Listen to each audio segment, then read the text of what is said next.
본래 누가복음 19장 1절을 보면은 그리고라고 하는 접속사로 시작을 합니다.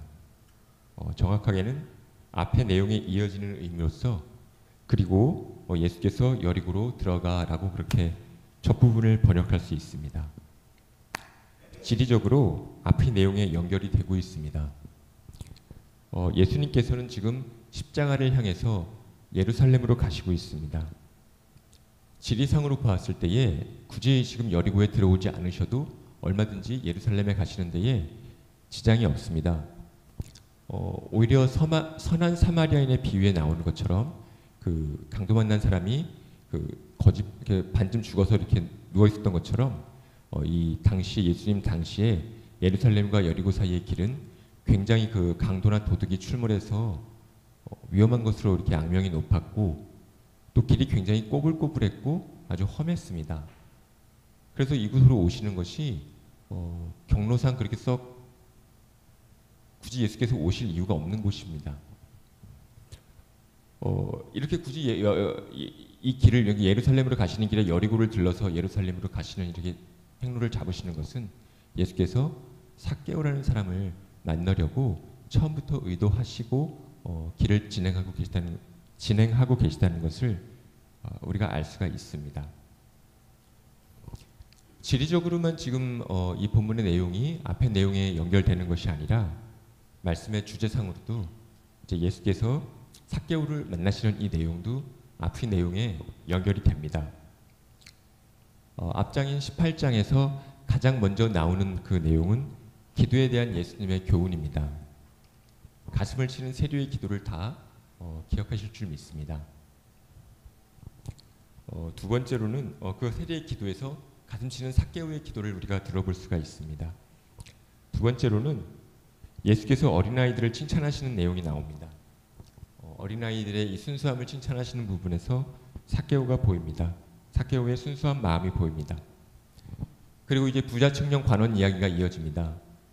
이 부자 청년 관원은 예수님께서 가서 내게 있는 것을 다 팔아서 가난한 사람들에게 나누어주고 그리고 내게로 와서 나를 쫓으라고 그렇게 말씀을 주셨는데 이 말씀이 걸림이 돼서 낙심을 하고 돌아서게 됩니다. 이 부자 청년 역시도 부자이고 또 관원이라는 점에서 삭개오와 유사성이 있습니다. 그리고 마지막으로 예수님을 메시아로 불렀던 고백했던 그 여리고의 맹인의 이야기를 알 수가 있습니다. 이 맹인의 예수님을 향한 적극적인 열심에서 예수님을 찾았던 그 절박한 심정으로 예수님을 찾았던 그 적극적인 열심에서 오늘 삭개오를 보기 위한 예수님을 보기 위한 뵙기 위한 이 삭개오의 열심과 다르지 않다는 것을 우리가 생각을 해볼 수가 있습니다. 또 역시 한글 성경에는 나와 있지 않은데 이제 그 19장 2절은 그런데 보라라는 그 말로 원어 성경에서는 그런데 보라라는 말로 그렇게 시작을 하고 있습니다. 그런데 보라 삭개오라 이름하는 자가 있으니라고 그렇게 정확하게 번역을 할 수 있습니다. 이렇게 보라라는 단어를 덧붙이게 되면은 의미가 더 강조됩니다. 삭개오에게 더욱 주목을 하게 됩니다. 이 역시도 예수께서 삭개오에게 특별한 목적을 가지고 지금 여리고로 가고 계시다는 것을 우리에게 알려주고 있습니다. 그러니까 예루살렘으로 가시는 길에 여리고에 우연히 들려서 삭개오라는 사람을 우연히 만나게 되신 게 아니라 처음부터 굳이 가지 않으셔도 될 험한 길로 위험한 길로 여리고로 향하셨고 그 본문에 나오는 그런 그리고 보라라는 그런 강조하는 말씀도 예수께서 지금 삭개오를 염두에 두시고 삭개오를 만나러 가시는 것을 우리에게 가르쳐 주시고 있습니다.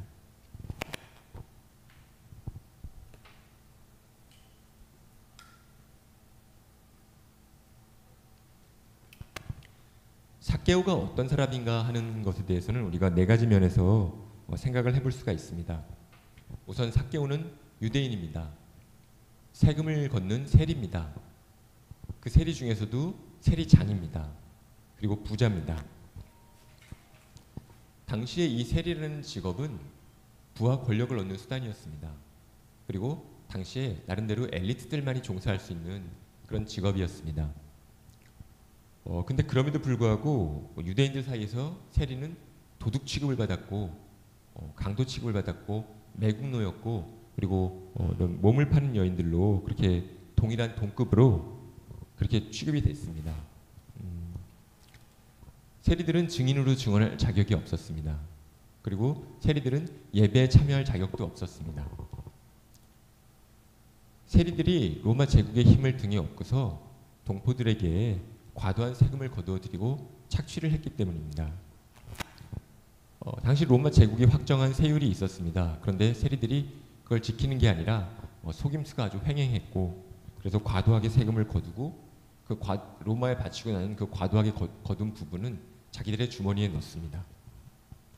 그리고 기본적으로 자기들을 침략한 로마를 위해서 일했기 때문에 당시 그리고 소위 이제 유대인들이 종교적으로 의식적으로 부정하다고 하는 이방인들을 아주 수없이 많이 이렇게 접촉을 했기 때문에 부정한 사람들로 간주가 되기도 했습니다. 당시의 유대인들 입장에서 세리가 매국노고 죄인이고 더러운 사람들이고 도둑이고 강도고 이런 사람들로 취급한 것을 우리가 얼마든지 이해를 할 수가 있습니다. 아무튼 이 삭개오가 예수께서 여리고에 오셔서 예수님을 뵙고 싶었습니다. 예수님을 뵙으러 나갔지만은 삭개오는 키가 작았고 사람들이 많아서 볼 수가 없었습니다. 삭개오는 세리였고 아주 보잘것없는 사람으로 취급되는 무시당하는 사람이었고 그래서 사람들이 자리를 내주지 않았습니다. 근데 삭개오가 그런 것을 장애로 여기지 않습니다. 예수님을 뵙기 위해서 앞으로 달려나갔고 그리고 예수께서 지나가시는 곳에 돌 무화과 나무 위에 올라갑니다. 문제에 비해서 예수님을 뵙겠다는 이 열정이 아주 큽니다. 비록 세리로서 무시를 당하고 사는 입장이기는 하지만 이제 당시의 성인 남자 입장에서 그리고 로마 제국의 그 관리 입장에서 이렇게 나무에 올라간다는 것은 자기 체면 같은 것은 생각하지 않는 아주 염두에 두지 않는 태도입니다. 예수께서는 이렇게 중심의 갈망을 아시고 또 간절하게 자기를 찾는 사람들을 만나 주십니다. 예수께서 그곳에 이르셔서 삭개오를 쳐다보셨고 삭개오야 속히 내려오라 내가 오늘 내 집에 유하여야 하겠다라고 그렇게 말씀하십니다. 예수께서는 만난 적이 없는 삭개오의 이름을 이미 알고 계십니다. 사람들 사이에서는 사람들과 함께는 있을 자리가 없던 그런 삭개오지만 예수께서는 삭개오를 찾아오셨고 곁을 내주셨고 또 삭개오의 이름을 불러주십니다. 삭개오가 예수님을 뵙기 위해서 애쓴 것처럼 보였지만은 사실은 예수께서 삭개오를 알고 계셨고 기억하셨고 오늘 만나려고 찾아오셨습니다.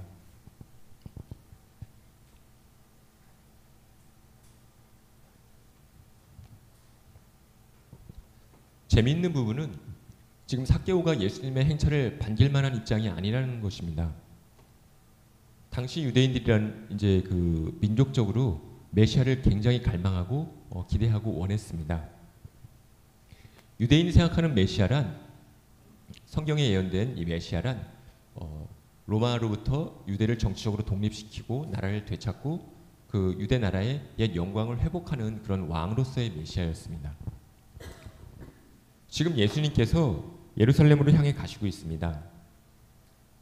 유대인들은 지금 바로 예수님께서 이스라엘의 메시아로서 자기들의 나라를 독립시키고 회복시키실 것이라고 그런 정치적인 목적을 가지고 예루살렘에 가신다고 기대를 하고 있습니다. 생각을 하고 있습니다.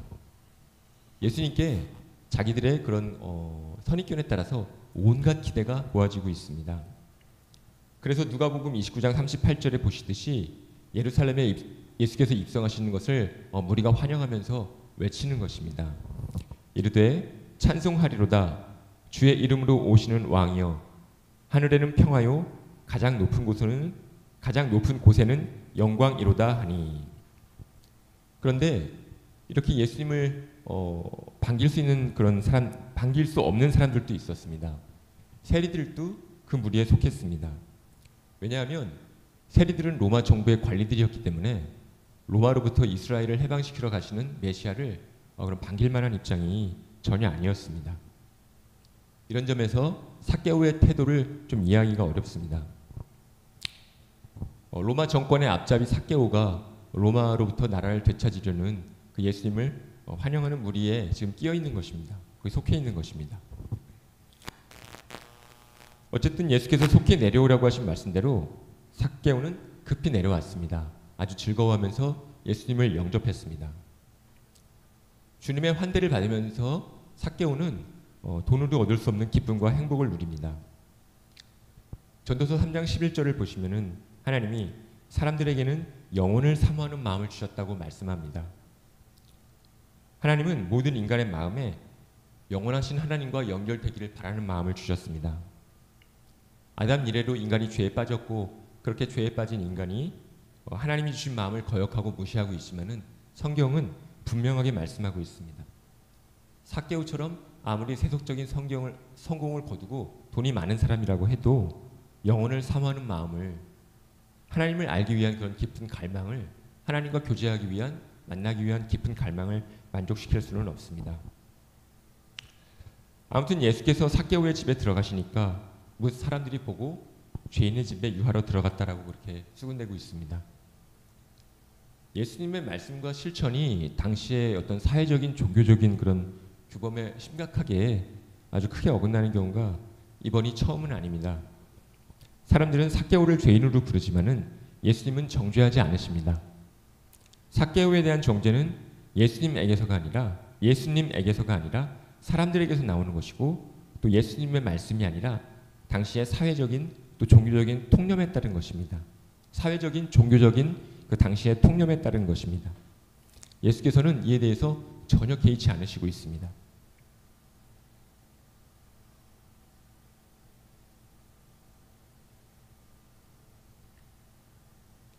알렉산더 대왕이 이제 그리스와 페르시아와 인도에 이르는 대제국을 건설을 했습니다. 그리고 그리스 문화와 오리엔트 문화를 융합을 시켜서 헬레니즘 문화를 형성했습니다. 후에 알렉산더 사후에 제국이 분열이 되고 그리고 다시 로마에 의해서 멸망을 당합니다. 그런데 로마가 군사적으로 정치적으로 정복한 영역이 그리스를 포함했는데 도리어 그리스가 로마를 문화적으로 정복하게 됩니다. 그래서 로마의 헬레니즘 문화가 급속도로 퍼집니다. 그리고 이스라엘을 포함한 로마의 소국들에도 헬레니즘 문화가 퍼질 수밖에 없었습니다. 유대인들 입장에서는 이러한 어떤 외래적인 영향에, 외부의 영향에 반대하고 분리하는 사람들이 생겨났습니다. 그 무리들 중에 한 무리가 바로 그 유명한 바리새인들입니다. 바리새주의라는 것은 율법을 아주 철저하게 지켜서 세상으로부터 분리되겠다, 거룩하지 못한 것들로부터 철저하게 구분되겠다는 그런 운동입니다. 그런데 그렇게 하다 보니까 그러던 중에 자기들처럼 살지 않는 사람들은 이제 죄인으로 규정하기 시작합니다. 심지어는 나중에는 가난한 사람이나 병이 든 사람들까지도 세리나 아니면 특정 분류의 사람들을 무차별적으로 모두 죄인으로 정죄합니다. 병이 들고 가난해도 죄가 됩니다. 이렇게 특정한 죄인 집단이 형성이 됩니다. 그런데 이렇게 지나치게 엄격한 율법주의를 경계하시는 분이 있습니다. 비판하시고 정죄하신 분이 있습니다. 바로 예수님입니다. 죄인에 대해서 이런 식으로 구분하는 것을 가장 심각하게 반대하시는 분이 바로 예수님입니다. 죄인을 규정하는 예수님의 기준은 달랐습니다. 삭개오를 향한 사람들의 정죄는 예수님과는 아무 상관이 없습니다. 이민 사회를 사는 입장에서는 오늘 본문에서 수군대는 사람들의 이런 태도 가지고서는 다른 인종들과 차이를 겪을 수밖에 없습니다. 내가 내 기준만 고집해서 다른 인종들을 평가하면 상대도 역시 자기들의 기준만 고집해서 나를 평가하게 됩니다. 이런 식이면은 오해나 편견이나 또 갈등이나 다툼을 피할 길이 없습니다. 유관재 목사님의 에세이에서 한 가지 관련 경험을 소개하고 있습니다. 제가 읽어드리겠습니다. 미국 유학 시절 교수님 댁을 방문한 적이 있습니다. 교수님 가족이 저녁 식사 중이라 제게도 식사를 권하셨습니다. 저는 배가 고팠지만 밥 먹은 지 얼마 되지 않아 괜찮습니다라고 사양했습니다. 그랬더니 더 권하지 않고 가족끼리 계속 식사를 했습니다. 저는 남의 집에 갔을 때 배가 고파도 한 번쯤 거절하는 것이 예의라 생각하는 문화에서 자랐습니다. 반면에 미국 교수님과 가족은 마음을 있는 그대로 드러내는 것이 자연스러운 사람들이었습니다. 자신을 투명하게 표현하니 상대의 말 또한 액면 그대로 믿습니다. 이처럼 저마다 다른 부분 때문에 오해와 갈등이 생깁니다. 그런데 서로 자기 생각, 자기 문화, 자기 경험으로 다른 사람을 평가합니다. 여기에서 갈등이 시작되고 다툼이 벌어집니다. 언제 어디서든 일상적으로 누군가가 다른 누군가를 의식적으로 아니면 심지어는 무의식적으로 배제하고 또 소외시키고 따돌리는 그런 경우가 많이 있습니다. 아담 이래로 인간은 누구나 죄에 빠져 있고 공격성을 드러내고 또 차별과 혐오를 일삼는 그런 경향이 있습니다. 군에서 집단 괴롭힘이 있었다거나 아니면 뭐 직장에서 사회생활을 하면서 그런 것을 경험했다거나 심지어는 그 조그만 시골 마을에서까지 집단 괴롭힘이 발생하고 아주 가혹하고 잔인한 일들이 발생하고 범죄로 이어지는 뉴스가 가끔 우리가 보도되는 것을 접하게 됩니다. 어린아이들 사이에서까지도 우리가 볼 수가 있습니다. 학교 교실에서 돈이 없다는 이유로 죄와는 아무 상관이 없는 이유로 죄인 취급을 받고 따돌림 당하는 아이들이 실제로 있습니다. 멀리 갈 것도 없이 우리 한인 어린이들이나 청소년들이 지금 이 미국에서 단순히 소수인종에 속한다는 이유로 집단 괴롭힘을 당하고 따돌림을 당하거나 차별을 받는 경우가 실제로 있습니다.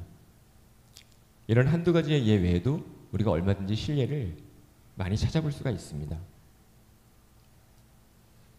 경건한 분들이 저지르는 그 실수 중에 하나는 믿지 않는 사람들이나 불경건한 사람들하고 아예 절교를 해버리는 것입니다. 아예 연락을 끊어버리는 것입니다. 그렇게 세상으로부터 단절이 되는 것입니다. 이런 행동의 동기에는 두 가지 정도로 크게 볼 수가 있는데, 다른 하나는 나는 더러운데 물들지 않을 거야, 나는 죄짓지 않을 거야, 나는 거룩할 거야 라는 그런 한편으로는 바람직한 동기가 있습니다. 또 다른 한편으로는 어떤 동기가 있냐면은 나는 너보다 깨끗해, 나는 너보다 우월해, 나는 너보다 경건해 라는 그런 우월감, 다른 사람들보다 우월하다는 그런 우월감이 있습니다. 그런데 우리가 이런 우월감을 가진다면은 소위 죄인들의 어려운 사정을 공감할 수가 없습니다. 궁유를 품는 것도 어려워집니다. 그리고 이런 태도는 예수께서 보이신 태도와는 다른 것입니다. 우리가 이런 우월감을 가지고 또 다른 사람을 정죄하는 마음을 가지게 되면은 우리가 가진 것들이 본래 우리에게서 난 것이 아니고 하나님의 선물이라는 것을 우리가 부인하는 것과 다름이 없습니다. 경건하기를 바라는 것에는 아무 문제가 없습니다. 오히려 하나님의 뜻입니다. 그렇지만 이렇게 간혹 믿는 분들 가운데서 너무 철저하게 너무 기계적으로 적용을 하셔가지고 이렇게 믿지 않는 사람들과 관계를 맺지 못하는 경우들이 실제로 있습니다.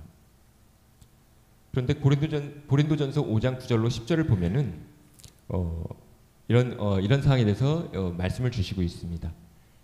내가 너희에게 쓴 편지에 음행하는 자들을 사귀지 말라 하였거니와, 이 말은 이 세상에 음행하는 자들이나 탐하는 자들이나 속여 빼앗는 자들이나 우상 숭배하는 자들을 도무지 사귀지 말라 하는 것이 아니니, 도무지 사귀지 말라 하는 것이 아니니 만일 그리하려면 너희가 세상 밖으로 나가야 할 것이라.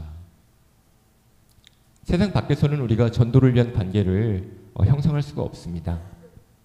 바울 사도가 가르치는 것은 만일 그리스도인 행세를 하는 사람이, 형제라고 또 자매라고 하는 사람이 음행하거나 탐욕을 부리거나 우상 숭배를 하거나 모욕하거나 술 취하거나 속여 빼앗거든 사귀지도 말고 그런 자와는 함께 먹지도 말라라는 그런 말씀입니다.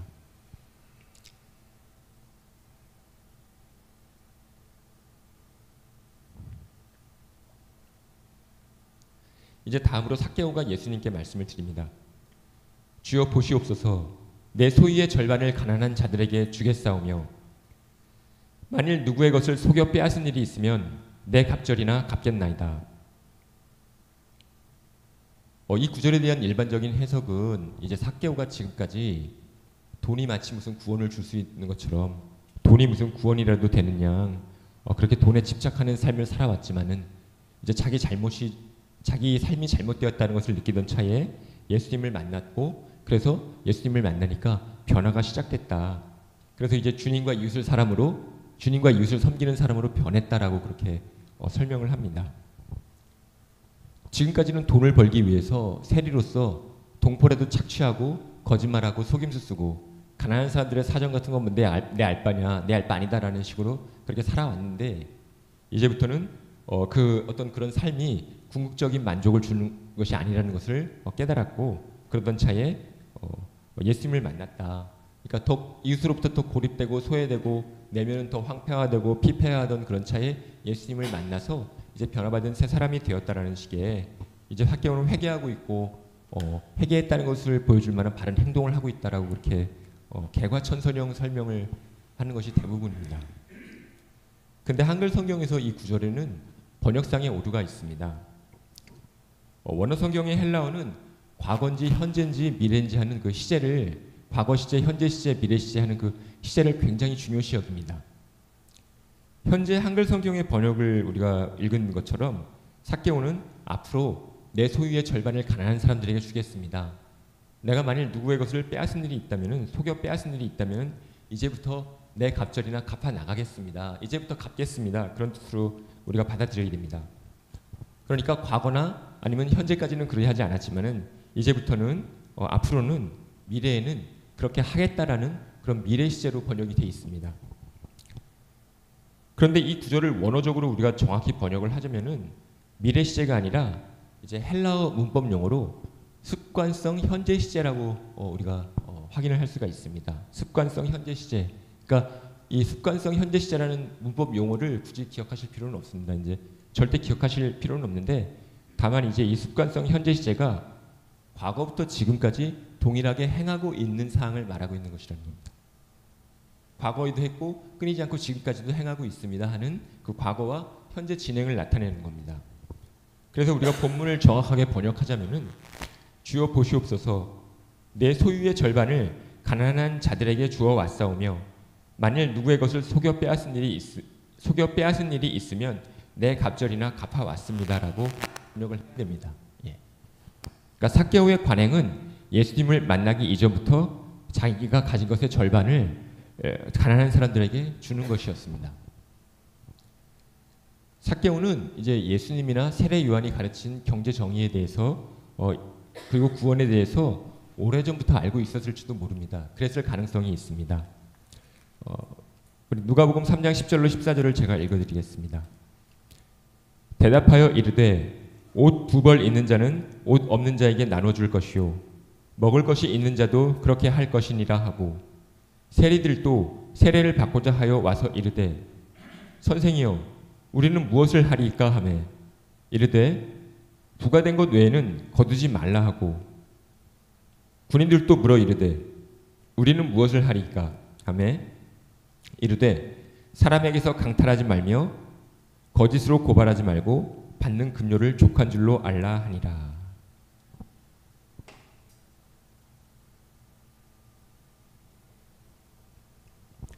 삭개오는 지금까지 죄인으로 취급되는, 사회적으로 죄인으로 낙인 찍힌 그런 세리로 살아올 수밖에 없었습니다.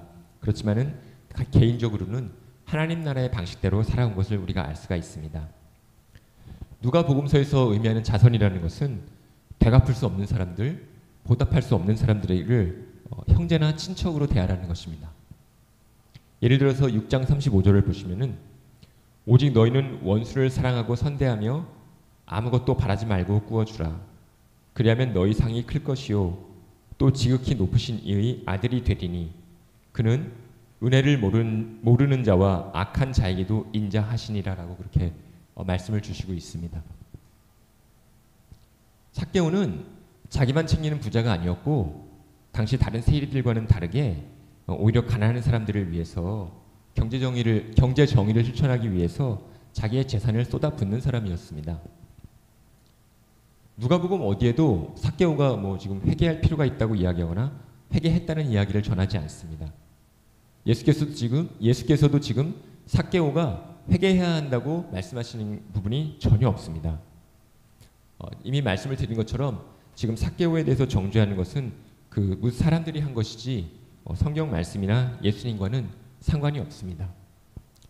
어떤 방식으로든지 회개에 대한 언급이 전혀 없습니다.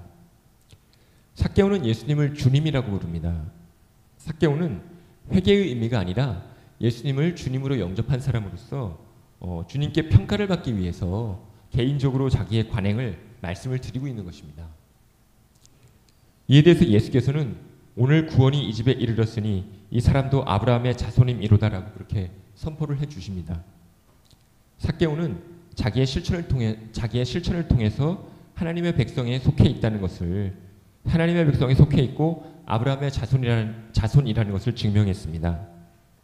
예수께서는 사람들에게 소외되고 정죄되던 이 삭개오의 집에 구원이 이르렀고 삭개오가 아브라함의 자손이라는 것을 공적으로 선포하고 확인해 주시고 있는 겁니다.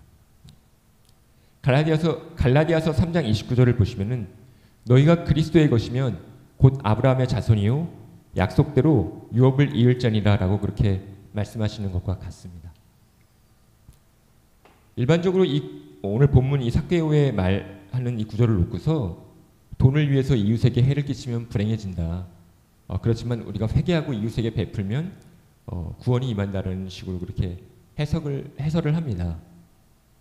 이 내용이 그 자체로 옳은 경우가 많이 있지만은 오늘 삭개오에게 적용되는 그런 해설이나 구절은 아닙니다. 예수께서는 이제 동포들에게 거절당하던 삭개오를 단순히 세리라는 이유로 공동체 밖에 밀려있던 이런 삭개오를 사실은 하나님의 백성의 공동체에 속해 있다고 선언하고 계십니다. 이렇게 회복을 시켜주시는 것은 삭개오만이 아니라 삭개오의 가정에도 해당이 됩니다. 사도행전 16장 31절을 보시면은 주 예수를 믿으라 그리하면 너와 내 집이 구원을 받으리라 라고 그렇게 말씀을 하시는 바와 같습니다.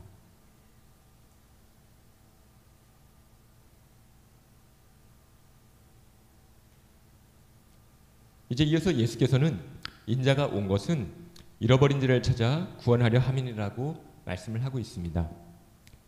이 구절을 놓고도 예수께서 의인이 아닌 죄인을 찾아오셨다고, 구원하러 오셨다고, 그래서 죄 가운데 있었던 삭개오를 찾아 구원하셨다고 가르치는 경우가 많이 있습니다. 이 역시 내용 자체만 놓고 보면은 반드시 틀렸다고 할 수만은 없지만 오늘 본문의 상황과는 상관이 없습니다. 오늘 본문의 상황에 적용되는 이야기가 아닙니다. 예수께서 오늘 본문에서 삭개오의 구원을 언급하시고 선언하신 것은 삭개오의 죄와 용서와 관계가 없습니다. 예수님의 말씀은 사람들이 중풍병자나 나병 환자나 시각장애인이나 아니면 세리 같은 자들을 버린 사람으로, 죄인으로 취급하면서, 버린 사람으로 취급하면서 하나님의 백성의 공동체 밖으로 밀어낸 것을 전제하고 있는 겁니다. 그 상황에서 말씀을 주시고 있는 겁니다. 예수님은 그 사람들이 하나님의 백성의 공동체에서 잃어버린 자로 여기시고 그 사람들을 찾으시고 이제 곁을 내어주시고 공동체 안으로 이끌어 오신다는 것이 오늘 삭개오의 우리가 이 기록을 통해서 배울 수 있는, 확인할 수 있는 사항인 것입니다.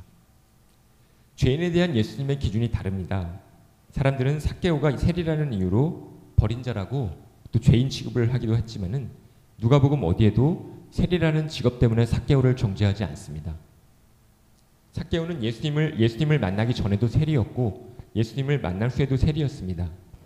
예수님께서 구원을 선포하시는 순간에도 세리였고 예수께서는 삭개오가 회개해서 세리의 직업을 버려야 한다고 요구하신 적이 전혀 없습니다. 아무 언급을 하지 않으셨습니다. 그리고 세리 삭개오와 그의 집에 구원을 선포하십니다. 그러니까 삭개오는 세리라는 직업을 버린, 회개하고서 구원을 받은 그런 삭개오가 아니라 그냥 세리 삭개오, 여전히 과거에도 세리였고 지금도 세리였고 앞으로도 세리일 이 세리 삭개오를 예수께서 아브라함의 자손으로 인정을 하시고 있습니다. 말씀드린 것처럼 예수께서는 삭개오 외에도 율법주의에 의한 죄인들, 병든 사람들, 귀신 들린 사람들, 가난한 사람들, 그 외에도 이런저런 이유로 배척당하고 거절당하는 그런 사람들을 얼마든지 찾으시고 사람답게 대접해 주시고 또 하나님의 백성의 공동체로 이끌어 들이시고 구원을 베푸셨습니다. 우리들 각 개인과 교회가 소외된 사람들, 불우한 사람들, 그런 처지에 있는 사람들을 위해서 무엇이든 할 수 있는 바를 행하라는 그런 본을 남기셨습니다. 특별히 복음을 전하고 사람들을 하나님의 백성의 공동체로 인도한다면 예수님을 본받는 것이라고 말하지 않을 수가 없는 것입니다. 예수님께는 버린 자가 없습니다. 잃어버린 자만 있습니다. 우리들 각자와 교회가 판단하는 방식이, 다른 사람들을 평가하는 방식이 언제나 하나님이 판단하시는 그런 방식이나 기준과 일치하는 것이 아닙니다. 성경을 갖다가 근거로 해서 판단한다고 해도 성경 해석이 잘못되는 경우가 너무나 많이 있습니다. 예수께서는 사람이 정해놓은 방식이나 그런 기준에 얽매이지 않으십니다. 내 상식이나 내 경험이나 아니면 내 기준에 따라서 예수님이 찾고 계시는 그런 잃어버린 자를 버린 자처럼 대하는 그런 일이 없어야겠습니다. 우리 사회나 우리 공동체, 우리 교회가 스스로의 통념이나 기준을 정하고 또 그에 어긋나는 사람들을 거부한다고 해도 그래도 예수님께서는 그들을 받아주시고 품어주시고 또 회복을 시키십니다. 예수 그리스도를 따르는 우리들 각 성도나 각 개인이나 우리 교회 역시 잃어버린 사람들을 찾아가고 회복시키는 수단으로 우리가 쓰임을 받아야 하는 것입니다. 잃어버린 자를 찾아서 구원하러 오셨던 예수님은 지금도 잃어버린 영혼을 찾고 계십니다. 우리가 개인적으로나 교회적으로나 이렇게 잃어버린 자를 찾아 나설 때에, 그때에, 그리고 우리 공동체에 받아들이고 회복을 시켜줄 때에, 그때에 우리가 예수님의 기대와 요구에 부응을 할 수가 있는 것입니다.